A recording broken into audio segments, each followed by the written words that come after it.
AI is incredible. It can teach you how to fry an egg and even write a poem, pirate style.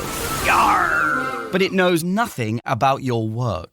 Slackbot is different. It doesn't just know the facts. It knows your schedule. It can turn a brainstorm into a brief. And it doesn't need to be taught.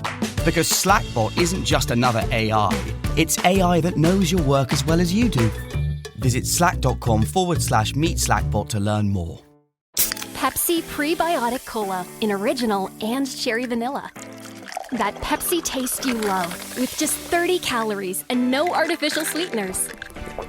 Pepsi Prebiotic Cola. Unbelievably Pepsi. It's a Monday in America and around the world. Love is in the air. Valentine's Day has hit. I think that's what the folks on the Navy aircraft carriers out in the Persian Gulf are thinking, hanging little streamers of hearts. Thinking about how much they love their job, how much they love their mission. Yes. Oh, yeah. Absolutely. So let's do a shout out to our Valentines serving in the military everywhere. We got everybody raise your coffees, On behalf of men and women down here in the basement making podcast and the men and women of Navy Federal Credit Union, big shout out to our troops. Now let's go love stacking some Benjamins together, shall we? All right, Sherry. The courtship is over. Oh, the adoration. Oh, the je vous adore. You are my peanut. I am your brittle.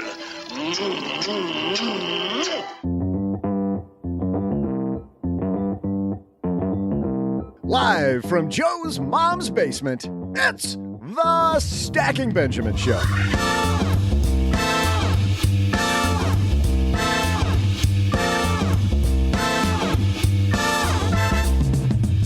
I'm Joe's mom's neighbor, Doug, and will you be my Valentine? This Valentine's Day, let's explore both love and loss. So that we end on a high note, let's start off with what to do when things go wrong. Here to help you financially protect yourself in case your dream date turns into a marital nightmare, we welcome attorneys Kelly Frawley and Emily Pollock. But if you're happily in love, don't worry. How about a love story on paying down debt together and earning more money? We welcome the couple behind Rich by Intention, RJ and Anjie. In our TikTok Minute, we'll have math that makes you laugh, we'll throw out our Haven Lifeline, and I'll share a dose of my heartbreaking lovesick trivia. And now, two guys who show us all what true love looks like 3 times a week. Sorry, I just threw up in my mouth there. It's Joe and O-G.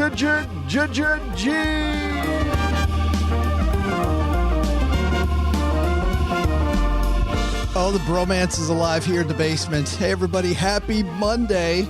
I am Joe Saul-Sehy, Average Joe Bunny on Twitter. Let me be the first one to welcome you to a new week. Maybe the second one after Doug really did that honor for us. But the third person on the mic here, Mr. OG. 10 years strong and still 3 times a week. Yes, still posting 3 times a week, every Monday, Wednesday, Friday. It's been a long haul, but a great time. And man, do we have a great show for you today, because we're going to talk love today, OG. And sometimes you think it's the right person, the right thing, and it doesn't work out. So we want to help you protect yourself. And for that, we've got a fantastic interview to talk about some of the recent celebrity divorces that have happened and dive into some lessons that are super expensive in Hollywood that you and I don't need to make. And then we're going to get all lovey. And for everybody looking for a happy story, though, don't worry. We're going to end this on a very high note. RJ and Angie, OG here from Rich by Intention. And I love that phrase, Rich by Intention. You're going to see how intentional they were and are about putting together their financial life. And it's a great lesson here on Valentine's Day. But first, well, there's nothing that relieves stress more when you have had a long day, you are completely fried, and you're thinking to yourself, maybe I'll just go out to dinner. But then you think about all those calories, all that money out of your wallet, and then you realize that you can eat healthy because you found Factor. Factor is ready in 2 minutes. Factor shops, preps, cooks, and delivers straight to your door, so you have more time for everything you love this spring, and you don't have to worry about eating healthy and going outside your budget because you've got the food sitting there in the fridge that you had pre-planned. What is Factor? Well, Factor has meals built around your goals, whether that's weight loss, overall nutrition, more protein, or GLP-1 support for strength and workout recovery.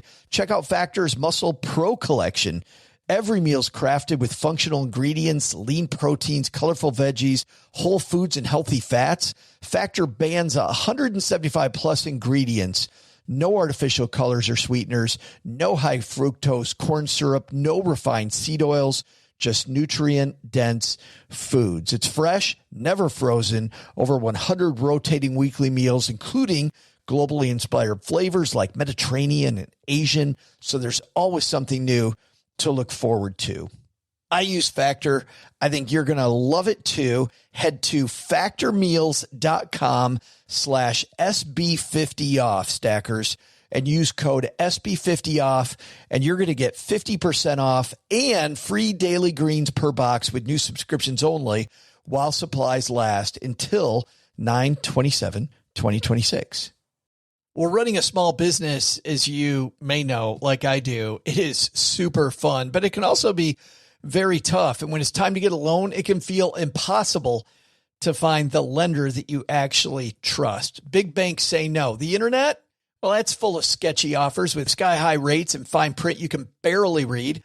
Whether you need help covering payroll, managing cash flow, or investing in growth, you deserve better. And that's why I recommend the small business marketplace Fundera, which is powered by NerdWallet. It's a free, easy-to-use platform. It lets you compare real financing offers from trusted lenders, and it's all in one place. And what I like is that you don't need perfect credit to get started.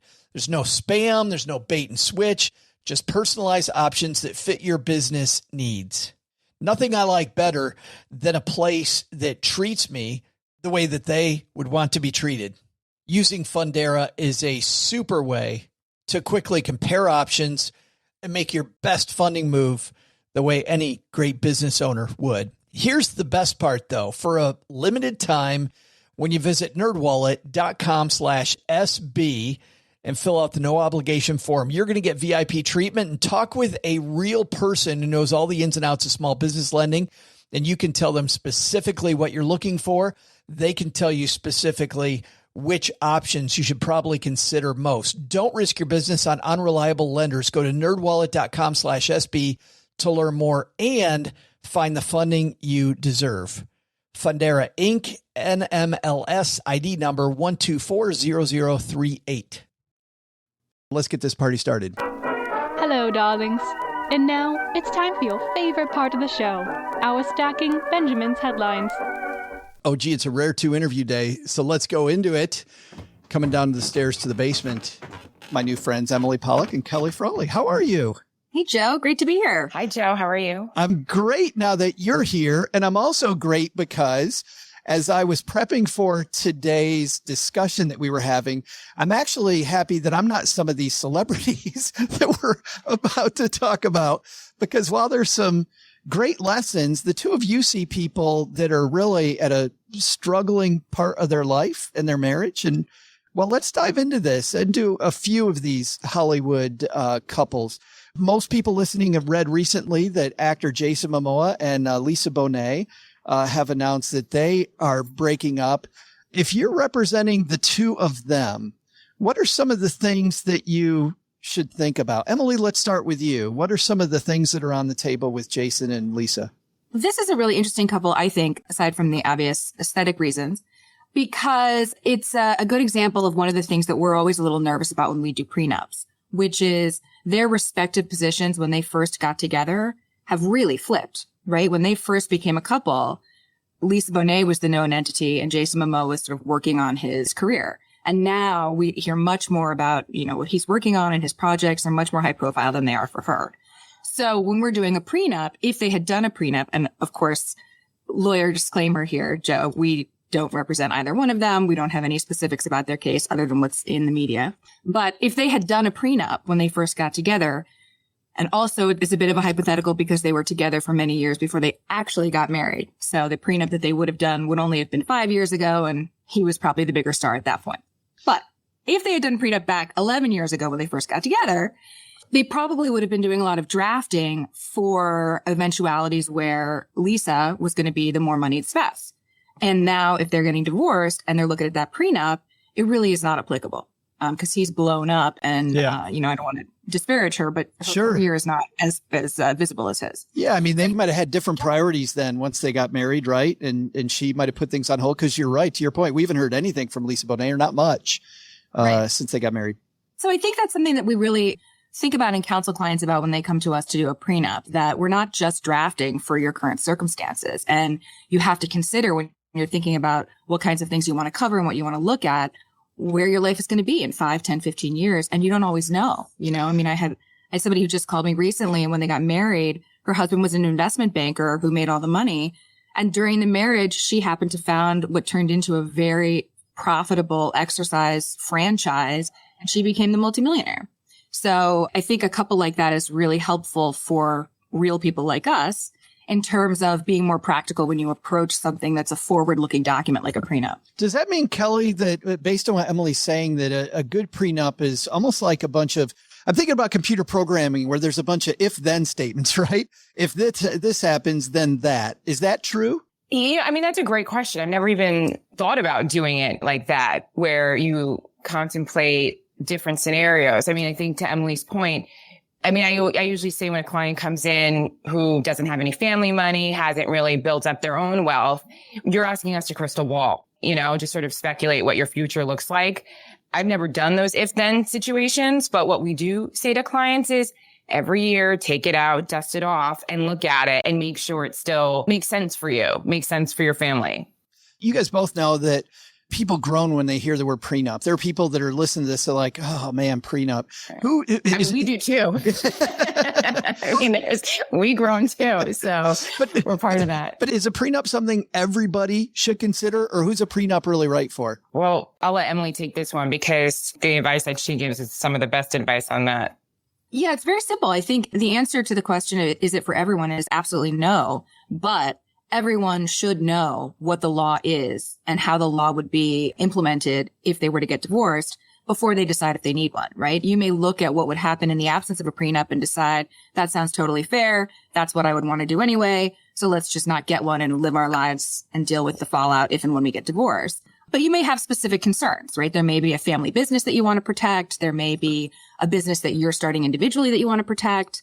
You may have very strong feelings about how separate property should get treated if you buy a house together.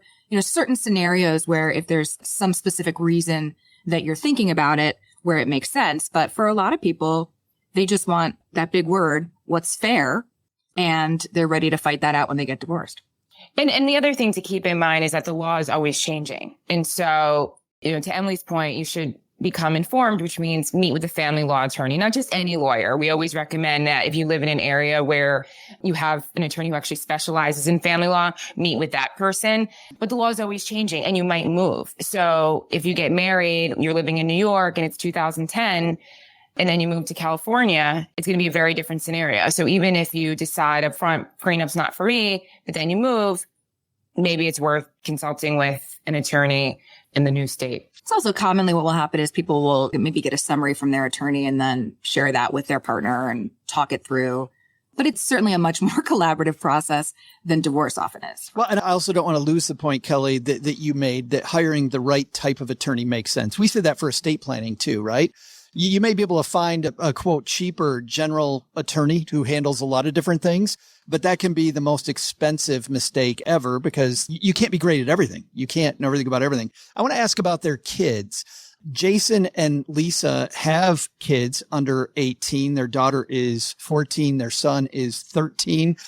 This is always, I think, an issue for parents. What are some of the thoughts that you have there around custody and the kids?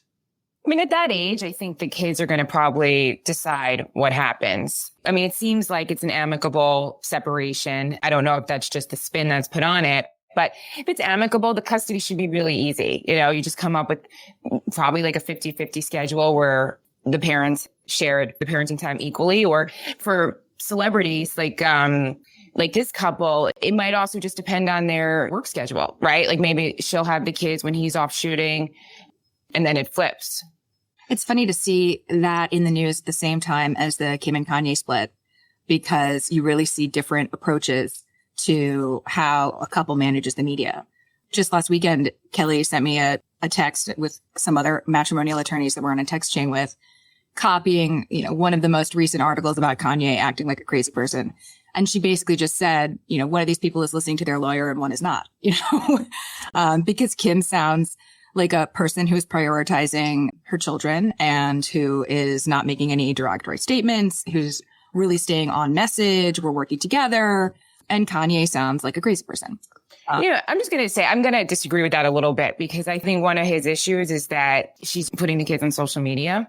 And that is something that you see oftentimes in celebrity divorces, particularly where one parent is the celebrity and the other one isn't.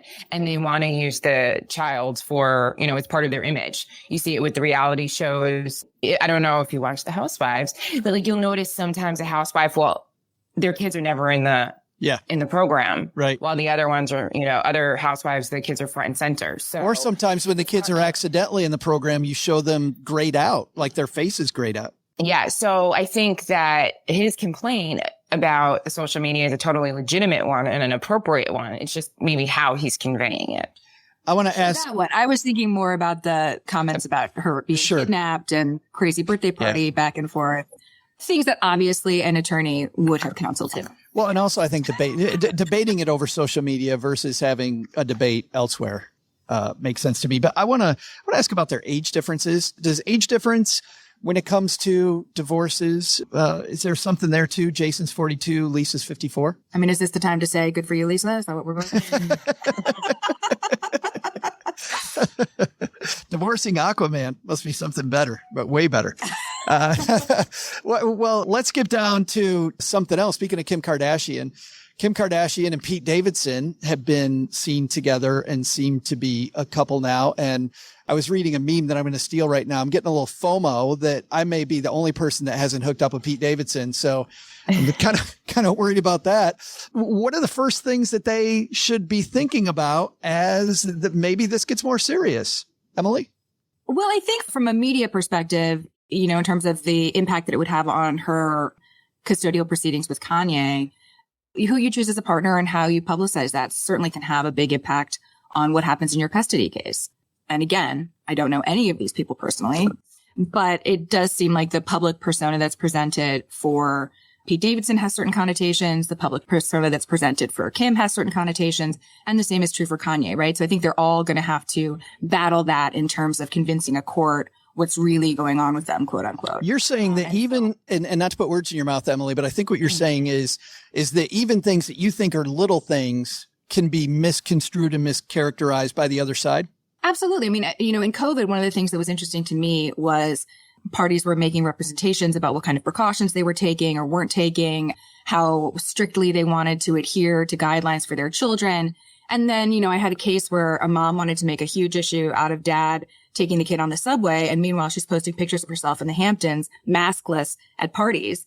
And this is in the summer of 2020 when everybody was at peak no vaccine, terror level. Yeah. So that's on a small, non-famous scale where you can see how living your life with a public presence can impact what positions you're taking in your custody case.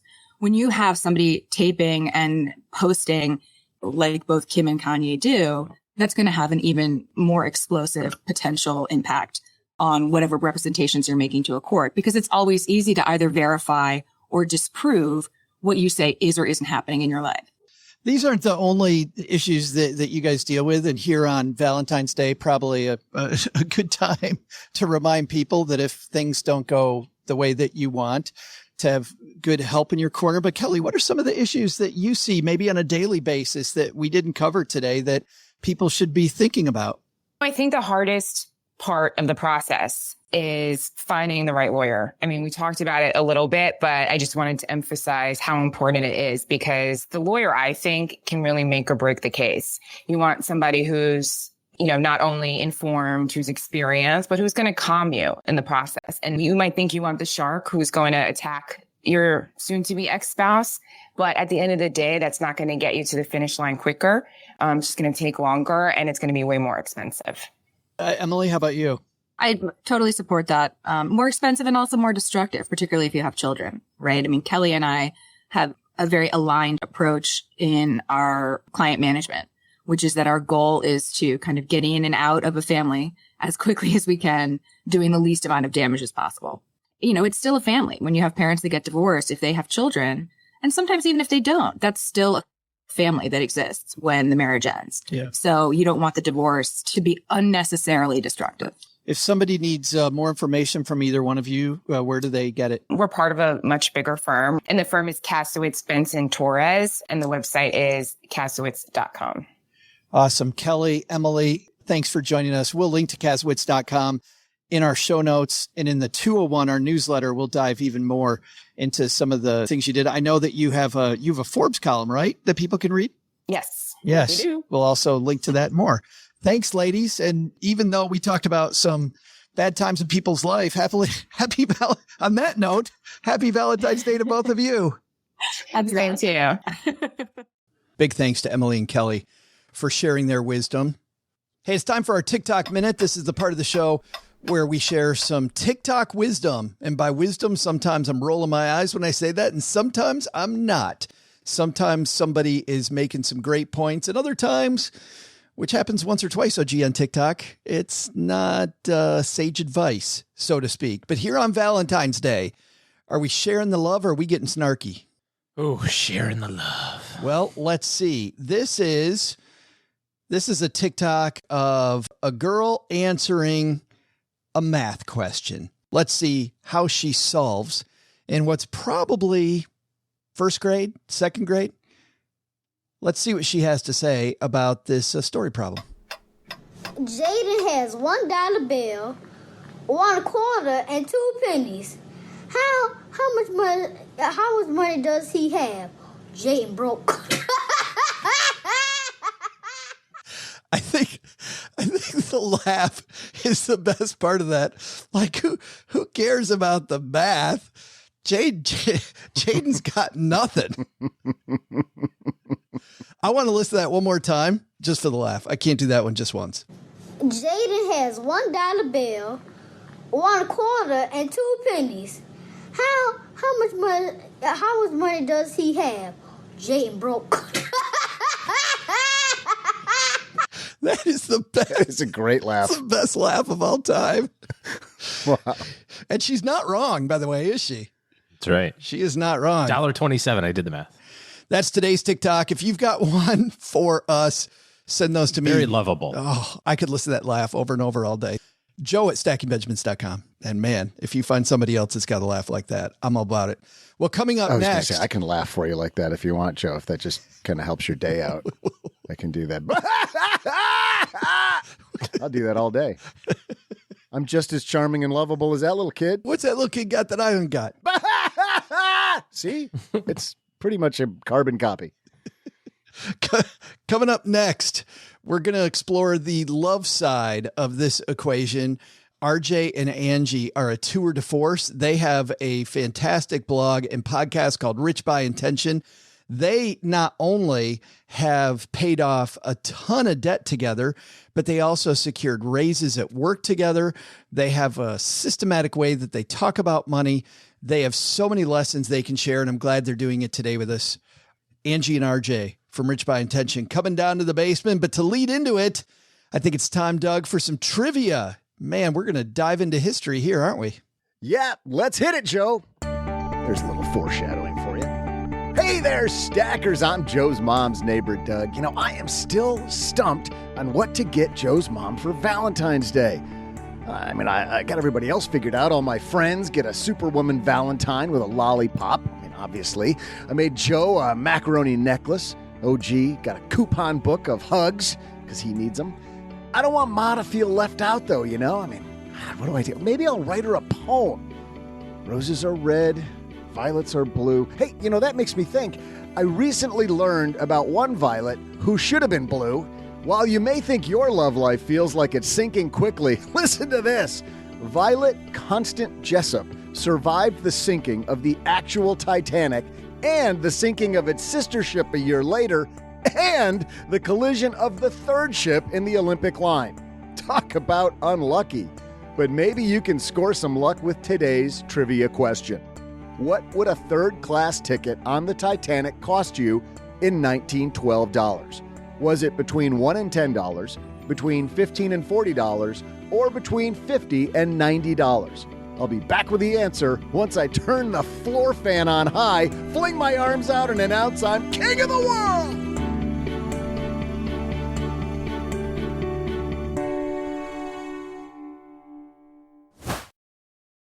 In business, there is no room for guesswork. Every shipment matters. Every deadline counts. And when you're trying to keep operations running smoothly, the last thing you need is uncertainty.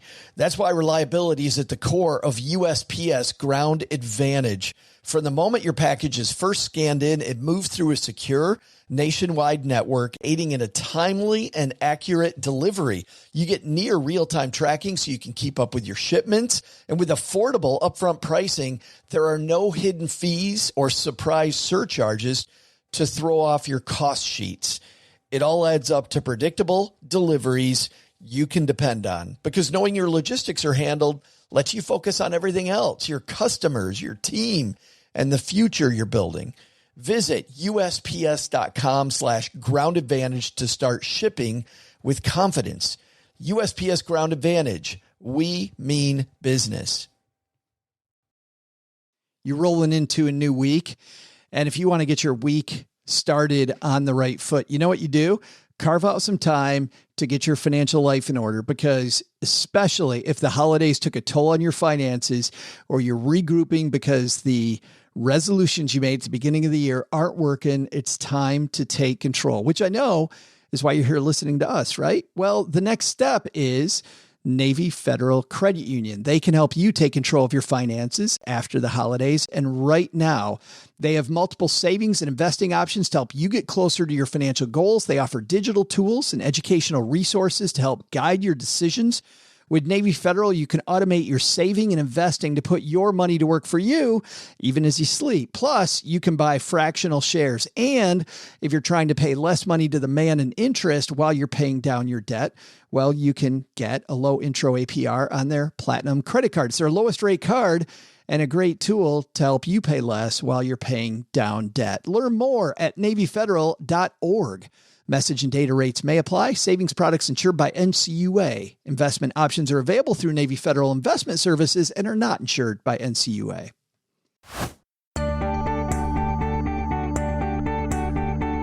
Hey there, stackers. I'm Thirst Captain and Valentine Galentine, Joe's mom's neighbor Doug. We're talking about the Spirit Airlines of the Sea, a third-class ticket on the Titanic. According to Lisbonnet.com, figure it out, the first-class tickets cost $2,560 in 1912 dollars, the equivalent of $75,000 today. But our question was about third-class tickets. While third-class tickets were, of course, not as glamorous, they came with free dance lessons from Leonardo DiCaprio. So how much was a third-class ticket on the Titanic?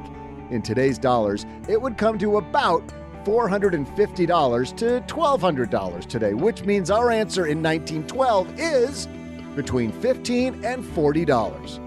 And now, here to talk about how you and your Rose, or Jack, can save money together, let's say hello to Anjie and RJ from Rich by Intention. RJ and Anjie are here. How are you? We're great. Great. Thanks for having us on. I'm so glad that we met back at FinCon. And like I told you, we were walking down the street toward whatever our next thing was. I'm like, we got to have you on the show and share your journey, because as a fan of your podcast and of the stuff that you guys do, I absolutely love it. But I want to begin way back at the beginning. And I guess, RJ, we'll start with you. Let's start before you knew Anjie. I don't know if there was there a before time? I don't. There was a BA before Anjie. Yes. Way back in history. Tell me about your money journey before Anjie. Like, did your family talk about money? My family did not at all. Did you guys? No, growing up, we didn't really talk about money too often. You know, my mother did teach me like the value of just making sure you save some of your money, right? Making sure you save money. From my father, he just taught me that you should always, you know, have an income, always have a job. So those are kind of like the lessons that was taught to me, but it wasn't normalized conversations about, you know, budgeting or, you know, investing or all the things that we're learning now just because of the trends and the empowerment when it comes financially. But it definitely was something that wasn't talked about a lot, but it was a journey. And but they did do some of the basics, set some money aside. Like, that's good. Angie, how about you? RJ before RJ?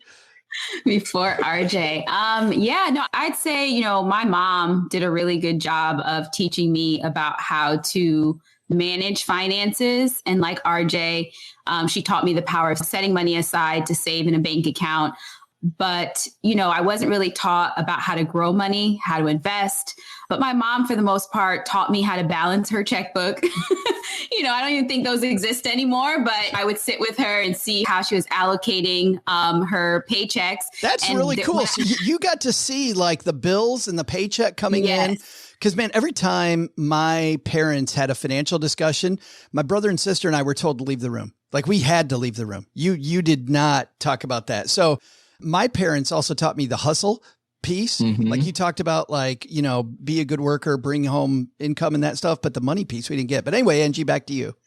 Yeah, no, I mean, sitting with my mom while she was balancing her checkbook was powerful, right? And I remember being really young and asking her, like, Mommy, are we poor? Like, we don't have any money left after all the bills are paid. That was like one of my main experiences with money growing up, and just saying, oh, okay, it's a finite resource, right? You know, money just doesn't grow on trees. And I think that was very impactful for me growing up. And so I think from a young age, I've been diligent with my money and have always been a saver. But like RJ said, you know, now we're in a position where we are able to now invest our money and we're building wealth for our family. As you were talking and you asked your mom if you were poor, I know that a lot of parents listening are worried about scaring their kids. Were you afraid when you asked that question? You know, I could have probably been afraid or had some type of fear. And I'm sure that kind of did push me to be like, oh, hey, I need to save as much as I can, like when I got my first job and whatnot. But I think one of the best things my mom could ever do for me was to sit down with me and show me how she managed her money, show me how the bills get paid. Because at the end of the day, yeah, it might have been scary, but it ultimately gave me the skills I needed that would help me in my adult life with managing finances. I think that's a huge lesson just for parents everywhere. Like, if you can talk about it, and I love her sitting down with a checkbook with you. That's so, I don't know. It's so cool. I don't know how parents would do it today, since I don't know if checkbooks are used Excel today. sheet. That's But, right. you know. Or just open up the app, right? The banking app, and maybe scroll through it with them. See how much we spend at Amazon? You know, since Angie brought up that story, it brought me back to a memory that I had at banks. They used to have the Christmas club, right? And you would essentially save every month. And I remember my mother taking me to the bank, and she was like, yeah, you can save, you know, $5 per month. And then I would get, you know, $60 around Christmas. And I'd be like, I'm rich. But that's fabulous. Once again, another lesson. So how did the two of you meet? I get to tell a story? Okay, perfect. His version, anyway. Yes, my version. And by the way, I get the feeling when we hear RJ's version, Angie might edit it after this, but we'll see. Yeah, there's two versions. The truth, which is my version, and then Angie's version. Long story short, we met through a mutual friend we both were close with, and I saw Angie from across the room at an event, and like the rest is history. He introduced us, and 7 years later, we got married. And that's it. It was easy. I saw her across the room. We got married. That's the whole story, Angie, isn't it? I want to keep it short. Now you got to hear her story. You know, I may have played hard to get in the beginning. That's how I remember it. Mm-hmm. But RJ did woo me, obviously. And we started dating. And from there, we started dating, and Yeah, I think what really got her to be like, "Hey, I want to date this guy," is when I told her I had 80,000 of student loan debt. That was that really. Well, Yeah, I was going to get to I was going to get to that next, but that's the pickup line, RJ. That's it. It works like a charm. Yes.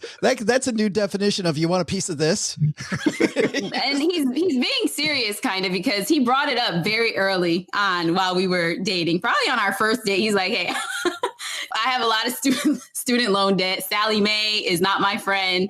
And so, yeah, like he brought that up pretty early while we were dating. Yeah, I say all the time, people wear their heart in their sleeves. I wore my student loans on my sleeve, so everyone knew about it. Yes, everyone. Wow. It was an icebreaker. Why do that? I mean, I think if I'm trying to get the girl, right? I mean, strategically, I haven't been single in a long time, but I don't think I'm like, "Hey, my name's RJ and I've got $80,000 in student loan debt and I'm hoping we get married someday." They say it all the time, the truth sets you free, but it allowed me to hold myself accountable to make sure that it was always front of mind, right? Because once you graduate college, the first thing you always want to do, and I did as well, you want to buy a car, you want to go vacations, you want to have all your fun. And I think the more I talked about it, the more I started being conscious of the decisions that I made financially, because it wasn't something that's easy to go away. It also was private loans with high interest rates. So if I didn't talk about it, then I'll keep it inside and act like it doesn't exist. But talking about it brought it to my attention, and it will always is in my mind. And it did make me feel in some ways like a failure, to be honest, just having this level of debt. But Anjie, gave me grace, made it a safe space for me to have this conversation. And I had a plan, right? I didn't know the time frame of when I was going to pay it off, but I had a plan that, hey, I'm going to pay it on time. I'm going to, figure out how to increase my income. I had like those thoughts. I just didn't necessarily put the actions in place. And that's why, marrying Anjie was, the best investment I ever made. Did that scare you, Anjie, at first when he told you that? I wouldn't say it scared me, but it was serious to me, right? What was more serious to me was how it affected RJ. This was a huge burden on him. He would joke about it. Like most of the conversations we had about his student loan debt early on, it was in a joking manner, but ultimately it really affected him mentally. And so, just seeing that and how it took a toll on him made me think about, okay, well, how can I help him get himself in a better position financially? And at the time, I was starting my own financial journey. I didn't have as much debt as RJ, but I was into budgeting. I was into just managing my money. Like I said, the skills my mom helped me develop, we started talking about those things very early on in our relationship. And from there, we started reading personal finance books. One of the very first books we read when we first started dating was Millionaire Next Door. And I think that did you guys do that? Did you do that together, like book club, Yes. like Anjie and RJ's book? Yeah. Did you really? Yeah. Yeah, we signed up for Audible, and we just, we both were commuting. We were commuting to work, long commutes, So we would read it. Like we would each read as we were commuting, and then we would come together and talk about it. Like, "Oh snap, did you hear? Did you hear this in this book? Like, what did you think about it?" Our neighbors could be millionaires, and we don't know it. Could be million. And this was very foreign to us, right? Like thinking that, millionaires just look like everyday people was a very foreign concept, because in our minds growing up, millionaires were the people that lived in McMansions. They drove luxury cars. They wore designer clothes. And we just did not think that millionaires could look like us, just everyday people who are going to work, living normal lives, living below their means, living below their means. And we said like, oh, wait, that could be us. We could be those millionaires next door. And that just started our whole journey, like into just learning and just immersing ourselves into the personal finance space and just trying to figure out, how do we get there? How do we become those millionaires? Your student loan debt, according to your website, was $123,000 at its high point. So I'm assuming, RJ, if yours was in the 80-something thousand range, then Anjie, yours was the remainder of it? Yes. And then any other debts? I mean, it sounds like... Oh, yeah, we had before. So the 123 debt is what we had once we got married. Yeah. But that before was that, over. we did work individually on our separate accounts, right? We both paid off our cars. Each car was probably, $16,000 to $20,000 each. And then I had a lot of credit cards. Back in college, they used to give you free food if you signed up for a credit card. I was a part of those people who deserved some settlement check. And I signed up probably about 8 credit cards while in college. And yeah, I paid those off. It just kills me. I like how predatory that whole system is. That's like the next time we have you on, we'll just go through the whole predatory crap. Oh my gosh. Yeah, it was horrible. I thought it was pretty funny that when American Express hired me to be like a financial planning spokesperson for them, I'm like, you guys don't do your homework. Because at one point, you sent me to a collection agency and now I'm speaking on behalf of you. Like, you have no idea who the hell you're. Full circle. Yes. How did I get this job? So $123,000 in student loan debt, and that debt, you also paid off that in a short amount of time. How long did it take you? About a year. Yeah. Wow. About a year. So there's 2 things. The question that I have to ask, because everybody, as you know, gives people stank when they don't ask this. Well, they had so much money that they made per year, so they could pay that off in a year. So I have to ask this question, which, by the way, the reason I say that, if you're listening to this and you're like, wow, the reason people say that is because of the fact that they think that, hey, if you've got a bigger shovel, you automatically shovel. But I'll tell you, it doesn't matter how much money you make. I know people that make $400,000, $500,000, $600,000 a year and still can't pay their bills on time. Like when I was a financial planner, that was. But how much at the time were the 2 of you making? When we started paying it together, we were both well under 6 figures. That's why it's important that we tell our story, because we increased our income during our debt payoff to 6 figures by being intentional. And that's why it's the rich by intention. Yes. The primary focus is really important, is like the networking. That's one of the things that we learned from decreasing our expenses, because we learned how to negotiate our rent, our bills, how to get a lower fee. So from our rent payments that we had, we signed a longer lease, we paid on time. And when we came to our landlord, he was able to not raise our rent and also give us some concessions. Wait a minute. I want to slow down on that for just a second, because this is super powerful stuff. So your rent payment, probably one of the biggest payments you have of all. So you went immediately for the jugular. Let's control the biggest payment, or one of the biggest payments in our life. You decide to go to your landlord. What type of place was it? Did this person have a lot of different units, or were you the only tenant? It was like a small multifamily place. Like it wasn't the best apartment. Like, let's be very clear. Yeah. You know, but it was a large, they had over 30. Okay. 30, probably 30 units maybe, but it wasn't like a pretty apartment. Like it gave us what we needed, shelter. It served its purpose for the season that we were in. We had been living there for, I don't know, you lived there before me, but when we got married, we started living there together. Our rent payment was, I don't know, what was it about? $1,200 a month. We were just like, we've been good tenants. We pay on time. Wait a minute. Oh, no, it wasn't 1,200. It was 1,400. Yep. But just to be clear, most people think this is not negotiable, right? You're negotiating a bill. Most people listening to this don't think is negotiable. Did you email? Did you call them? Like, what was your approach? And Angie, was that specifically what you said? We pay on time. We've been good tenants. Yeah. So we didn't know what answer they were going to give us. We were at the point where we did our budget. We're like, we need to reduce some of our expenses. Let's see if our landlord will possibly reduce our rent payment or not raise it the next year. We just asked. The worst we could hear was just no. I think did we write a letter or call? I honestly can't even remember. We called. We spoke with him. We spoke with him. Yeah, we called him. Yeah, because he was more of a do-it-yourselfer, so it was no property manager. So we eventually got in contact with him, and he didn't raise the rent, which was perfect for us. And we signed a longer lease. That just gave us the idea, like, hey, we should be able to negotiate everything. So it then went to our cell phone bill. So I was with AT&T for a long time, and they were Verizon, T-Mobile, everyone's trying to get you to leave. So I brought the promotions that they had to AT&T, and they dropped our bill by $50 right then and there, just for the loyalty that we had. So we went through everything from our car insurance. We signed up for, defensive driving. I think it was $25. And then that ended up dropping our bill by even more money. And we just went through that cycle. And then we were like, hey, we did everything we can to lower our expenses. Let's figure out how to increase it now. Yeah. So one of the things we want to encourage people to do is sometimes it's scary to put yourself out there, right? Because you're afraid like, oh, they're just going to say no. But if that's the worst we can hear, we'll be in the same position we're in anyway. So why not just go for it? Like all we have to do is ask. You're already at no. I mean, you're at no right now. Yeah. Exactly.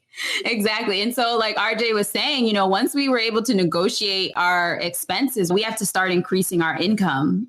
And that's what we did. We started to negotiate our salaries, whether that was, after we got a promotion offer, or like RJ, he actually left his company at the time to increase his income. And so we both were able to increase our income by just seeking out opportunities. And one of the books that we read on Audible was Never Eat Alone. We listened to that together, and it was another part of our cycle of educating ourselves so that we can be comfortable networking. That's one of my favorite books. By the way, have you guys seen the meme of the guy sitting alone, reading Never Eat Alone? Oh, no. He's sitting by himself, clearly at what looks like a lunchroom cafeteria, reading Never Eat Alone while he's eating alone.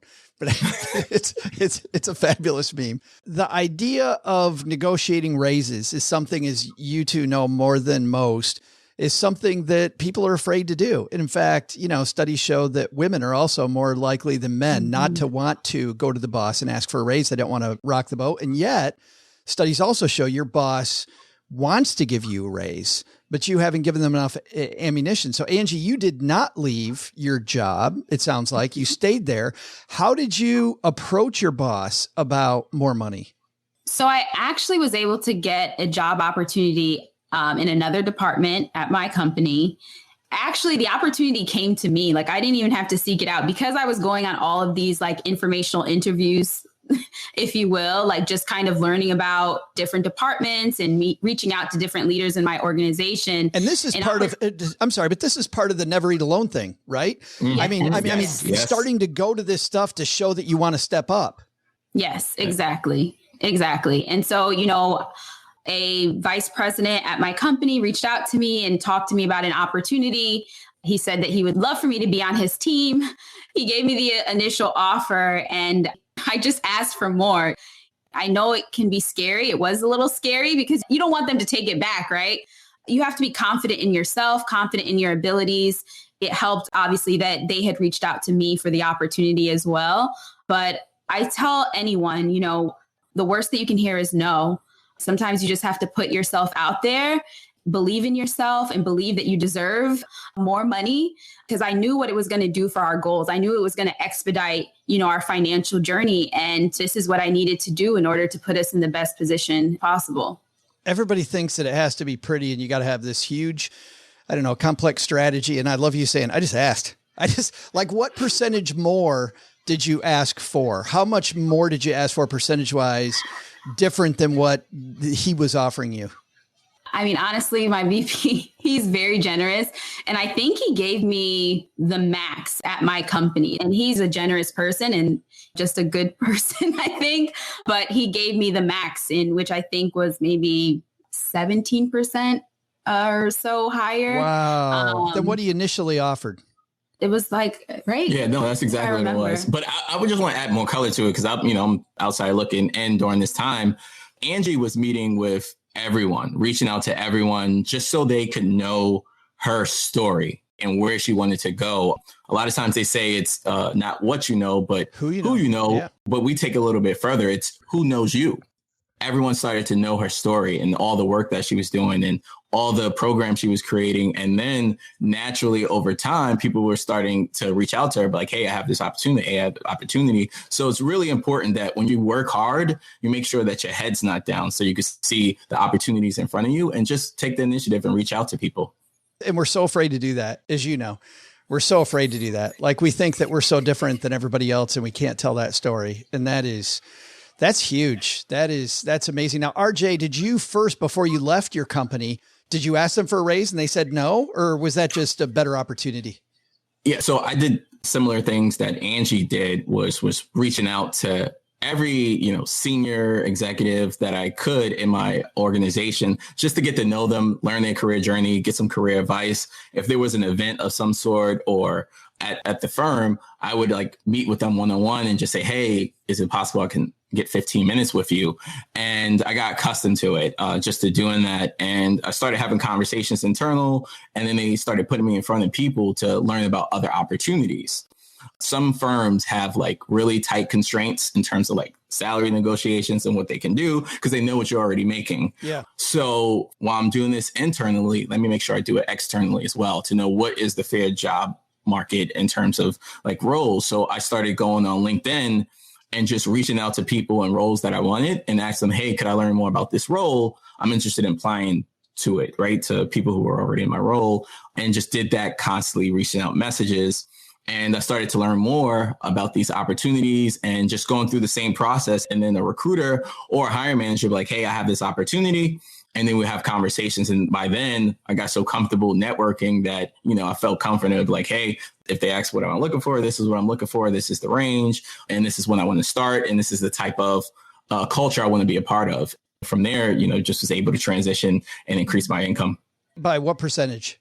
Yeah, so I increased it to 6 figures. So I was well under 6 figures, and it probably increased it. Probably, I want to say like 50% at least by moving. And I think that's the power of leaving your organization.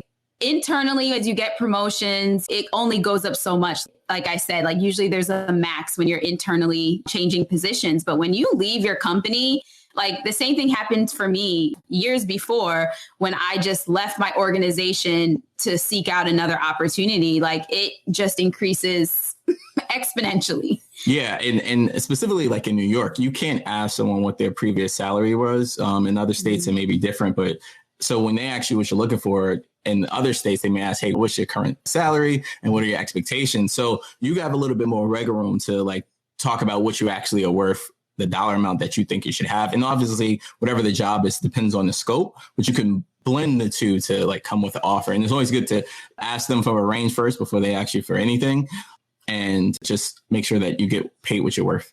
I got 9,000 more questions for you, but I'm going to boil it down to one, which is that you obviously apply all this extra money to the debt, which once again is rich by intention, right? You not only intentionally find a way to make more money, but you apply it to the bottom line instead of increasing your lifestyle. Investing then. So then obviously, then you get on the investing train. Tell me about your investing strategy and what that next step involved. So we should say too, like while we were paying off our debt, we didn't stop investing. Yes. And I know that's like controversial in some circles. We were investing in our jobs' retirement accounts. Like we were investing up to at least the match. We did reduce how much we were investing, but we were at least getting up to the company match, which was important, right? Like that's money that we would have left on the table, and we didn't want to do that. Yeah. And even before like the match, you know, one of the things, investing, making your money work for you, like we didn't necessarily do that right out of college, right? We made the era of not opening, you know, our 401k or 403b. And that was a mistake, right? But you live and you learn. And when we started dating and got engaged and we started deciding to pay off debt, we were like, hey, we're not going to stop, right? We already missed a couple years not investing. So we at least got the match and increased it so we could max it at one point. So now like our whole strategy is to invest our dollar, right? Dollar cost average on a periodic basis, just making sure we invest in the stock market, using index funds, just automated it and set and forget it. Another book that we read was Automated Millionaire, and really just automating everything so that we can focus on, you know, what's most important to us, like our marriage, our daughter. And just our family. And we keep it simple. I think that's the simple. Really way of doing it, not overthinking it. And and we just make sure we communicate and be on the same page. Yeah, like I think for us, you know, the most important thing that we do today financially is we have what we like to call money date nights. And we talk about our money, our goals constantly. Like we're on the same page so much that nothing is left off the table when it comes to our financial goals. Now we're at a point where we're starting to like bring our daughter into these conversations and trying to expose her to more and more. I mean, she's only 2, but it's never too early to start instilling strong money values or healthy money values. And she's good right now. I think she may start investing next week or something because, you know, she's putting money in her piggy bank. We bought her a cash register and, you know, she's putting all the money in a cash register. So the other day, as an example, like she got some money for Christmas And we told her that, hey, you can spend, what did you say? Her dad said 15%. 15% of the money. On Play-Doh and Barbies. Yeah. No, but I was really happy that when we went to the store, it was all of these big toys and everything like that. And she picked the lowest cost option on there. And I was really surprised because I was looking at this life-size doctor toy. And she went right by. I was like, "Oh, you want this?" She's like, "No, she wanted this." And she wanted Play-Doh. The Barbies were on sale, and then the Play-Doh was like $1 each, right? So I was like, "Okay." She gets it from her dad. I was like, daughter, like father. But that also shows something else, RJ, which I don't think we can slip by, is how much we you talk about the millionaire next door, about how much when you're 2 years old, you don't feel any of this pressure to like the stuff that's the cool, more expensive stuff. Like she's not there yet as well. And I think that shows how much conditioning we get, right? That I got to wear the very sexy Mr. Rogers sweater like I have right now. you got to have the right clothes. You got to drive the right car. You got to have all she doesn't have any of that. I want my Barbie and my Play-Doh and I'm good. She said she's happy. Oh my gosh. That's awesome.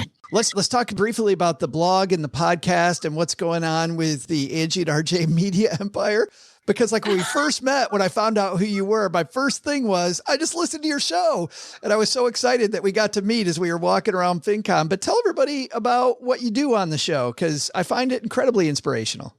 Yeah, no, like you said, we're hosts of the Rich by Intention podcast. It's been award nominated podcast. And, it's just been an amazing journey, right? Like where we've been able to have amazing guests just share their story about how they've eliminated debt, saved money, and are building wealth for their families, as well as just have financial experts. Like we've had some of the top tier financial experts on our podcast, just sharing their knowledge and encouraging our listeners to just take action and build the life of their dreams.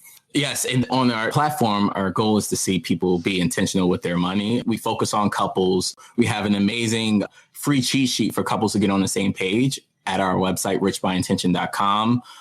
To really just, start the process that we did, which was getting on the same page, educating ourselves so that you can accomplish your dreams, your goals that you have, right? Because it's true that teamwork really does make the dream work, or I'll say make the goal work even better. Yeah. Mm-hmm. Like our goal and our mission is we want to see couples win with money. We knew that everything that RJ and I had to do to get us in the position we are today took work. It took us working as a united front, as a team, so that we could, pay off our debt in 1 year. If we weren't aligned and, united on our goals, we would not have paid off our debt in 1 year. Yeah, because we thought it was going to take almost 4 years to pay it off. Yes. And if we didn't start the process of reducing our debt, increasing our income, being on the same page, getting educated, it would have never happened. Our incomes would have never increased if we never started this journey. It's just phenomenal, the power of intention. We'll link to everything Rich by Intention on our show notes page, stackingbenjamins.com. We'll have deep dives on everything we talked about in our newsletter, the 201. Anjie, RJ, thanks for making this the best Valentine's Day. It's funny. You were talking about keeping it simple and there's nothing sexy about that. I don't think there's anything sexier than two people working together toward their money goals and inspiring other people. So happy Valentine's Day to you two. Happy Valentine's Day. Thanks for having us on. Really appreciate it. And for everyone who's listening, you can follow us on Instagram at Rich by Intention for money tips and motivation.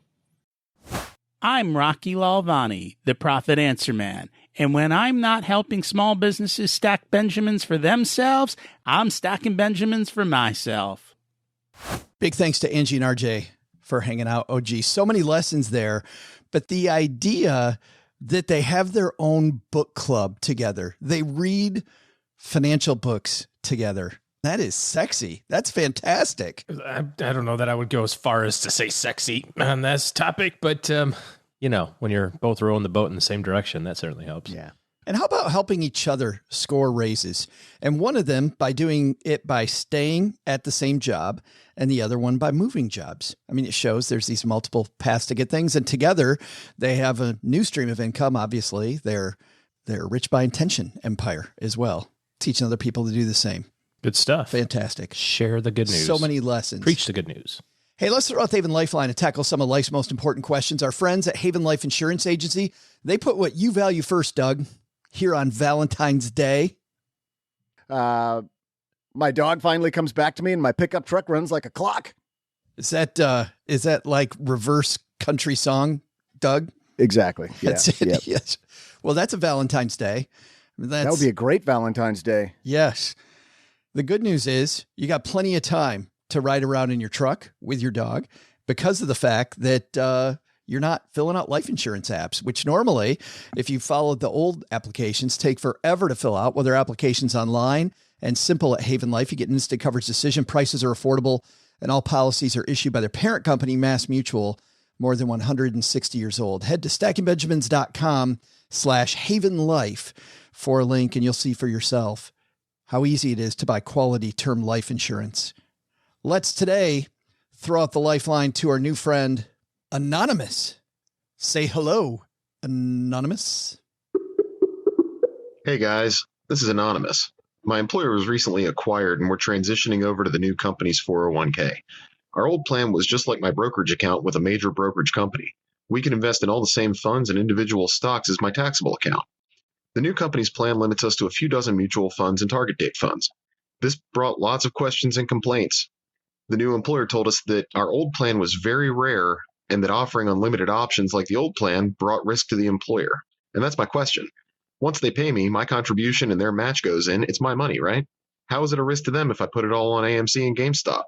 I don't expect to learn anything, but thanks in advance for the large t-shirt. We will send you a code and you can have any size t-shirt you want. Go for the extra small. That guy Anonymous. nailed it. Yeah, it was great. What does it matter? Oh, gee, if he wants to put it all in AMC and GameStop, what's his employer got to do with it? What's he got to do with it? Got to do with it. Well done. Did you think about that for a long time, or I did that just roll? That one just came out like the beautiful stutter. I think that was Joe's natural stutter, and he just happened to be mimicking a Tina Turner song. He got it right at the right time. Nice. You know, there's been a lot of discussion about workplace retirement plans and cost structures and fund options and all that sort of stuff. And over the last, 15 or 20 years, there's been a big focus on employers taking the responsibility for making sure that they're providing their employees with the good resources. So you've seen a lot of that liability shifting toward the employers to make sure that they either partner with a company who can absorb some of that risk for education and for the products and making sure that there's the right stuff in there for the people, or they don't partner with them and then they take that responsibility on themselves. And there's different ERISA rules that they have to follow. So that's what the employer is talking about is, hey, we've got to follow these ERISA rules that say that we have to provide a prudent plan for you and not allow you to act a fool and put all your money in AMC and GameStop. Even if that would have made you money, that's still not prudent behavior. I think everybody would probably sign off on that as being true. So they're limiting their risk because they can't afford to have you, who you may be very sophisticated in your trading and you can do all of that stuff and understand risk and be financially secure and so on and so forth. But then the person next to you in the cubicle or whatever next to you maybe doesn't have those resources or doesn't have that skill set. So they have to think of it, from a big picture in terms of the overall liability to the plan. So, yep, is what it is. The only option that you may have is maybe that big brokerage or maybe that 401k plan will offer a self-directed account in the future. And you can kind of sort of push for that. That's kind of the get out of jail free card, so to speak. They can say, hey, we offered you these plans, these fund options, these choices. You signed off on the fact that you wanted to put it on your individual brokerage side, and then you did with it as you please. That obviously requires it being a part of a larger brokerage company's plan. But you can kind of keep knocking on that door and see what comes up. But it is what it is. There's nothing you can do about it. Yeah, the ERISA rules are something I think a lot of employees know nothing about, and it is frustrating in some ways, but in other ways you can see how an educated person can get themselves into a lot of trouble. Like Anonymous said, just take my 401k and treat it like I'm gambling. Yeah, they're crazy. I mean, they're hard to follow for the employers. And again, it boils down to the liability aspect of it. I mean, sure, you can be safe and drive 95 miles an hour, if you're a NASCAR driver down the highway, but they don't let you because it's not about you. It's about the fact that there's probably a teenager who can barely drive 65 safely at this time. And sadly, on the other side of this argument too, OG, how many times have we reported on in the last 10 years, have we reported on lawsuits, right? From lawyers that are just sitting on the sidelines waiting. Like it's not really the employee. It's really these law firms that are in the business of making sure that they, well, I mean, you don't want to put that all on lawyers, like make them the evil monsters, although maybe some of them are, but it's a byproduct of that for sure, right? It's the 20 years ending 5 years ago where there was a lot of craziness going on. And then finally, the litigation happened and the companies are like, oh yeah, we're not going to deal with that ever again. So here's your list of 5 target date funds and 5 large cap S&P 500 funds. And, we're putting in our match and leave us alone. There is a good psychological byproduct of this. I was reading last week about some very popular studies, and you may have seen these, OG, that show that more choice usually just creates an analysis paralysis and does not help people in a lot of cases get better returns. In fact, people will often save more, do the right thing quicker when they're presented with just a few choices versus a bajillion like you'll have in your brokerage account. Yeah. And I think the other thing that you could think about this too, depending on how your finances are structured, why not use this as the prudent bucket of money and then go, crazy, moonshot type stuff in your Roth IRA or something like that. Sometimes you just got to kind of play the cards that you're dealt. And frankly, it might be better to have that money be separate anyway, to kind of create that separate distinction between, okay, this is my money that if I do the right thing for a long period of time, I'll be financially successful when I'm 60. And then here's my money where if I do the crazy thing and I get right quickly, that's my financial independence money when I'm 50, But either way, you've got the 60 covered, just don't buck that up, do that, and then have fun or try to hit it out of the park with something else.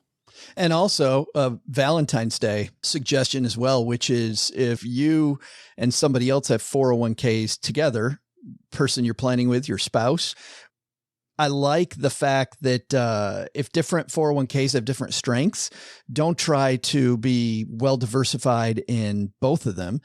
Take advantage of the strengths in one and then pair it with the strengths in the other one. So if somebody looks at just yours or theirs, it might not look diversified, but you could make lemonade rather out of lemons by I thought you were about to say when a boy 401k likes a girl 401k. They make a 529 plan.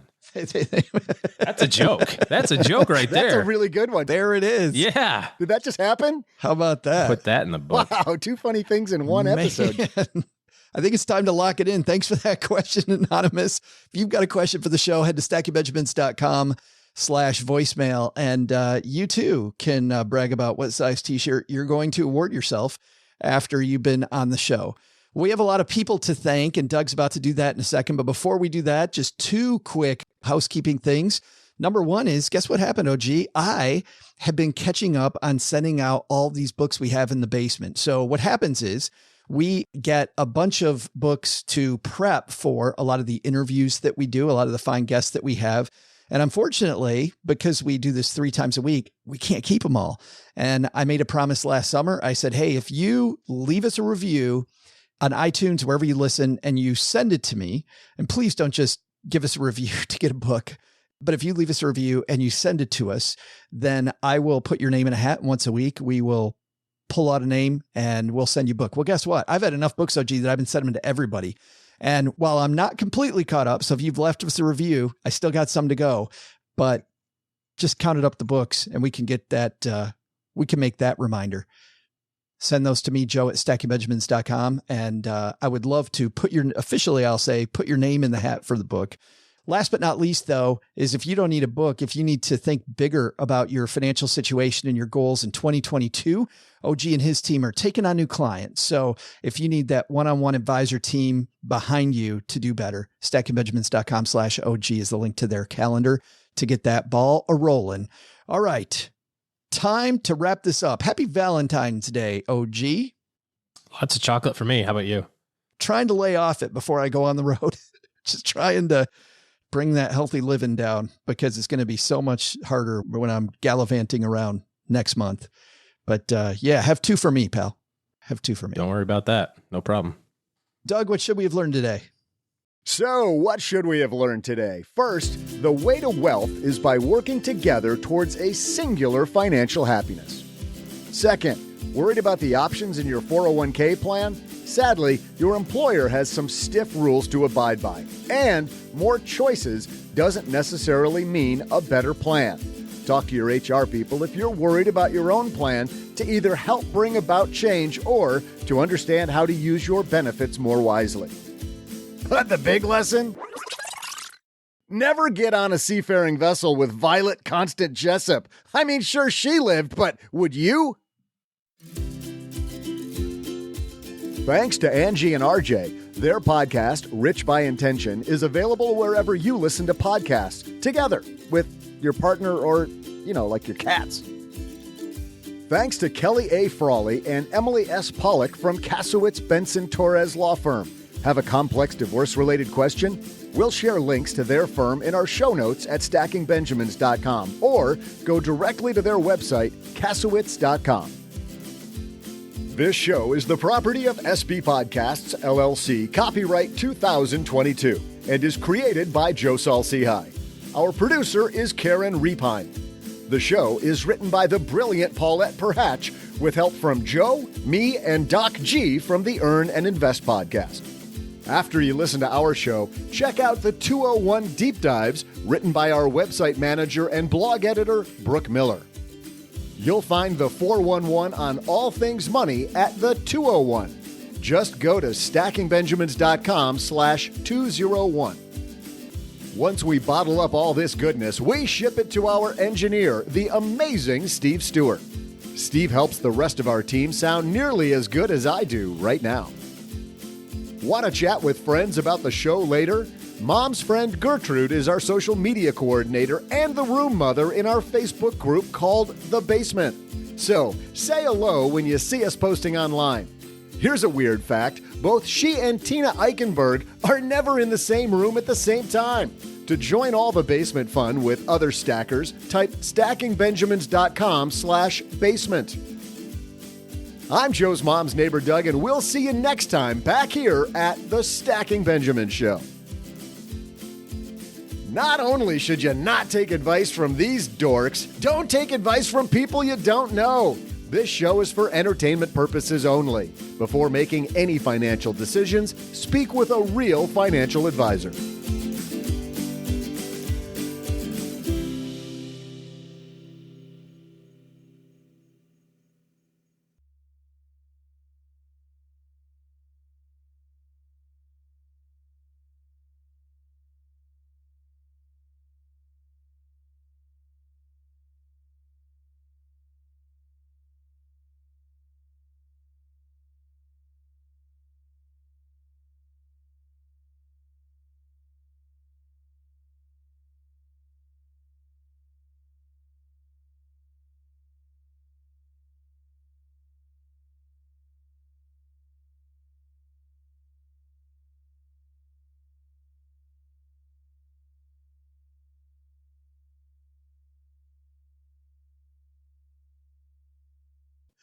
Hey, have we talked about Encanto yet? I don't think we have. No, have we? let's not. Let's not. Why not? It was super. It was fantastic. Is it a Disney movie? It was a Disney movie. All right. Can I hit record? Oh, I did hit record. Yeah.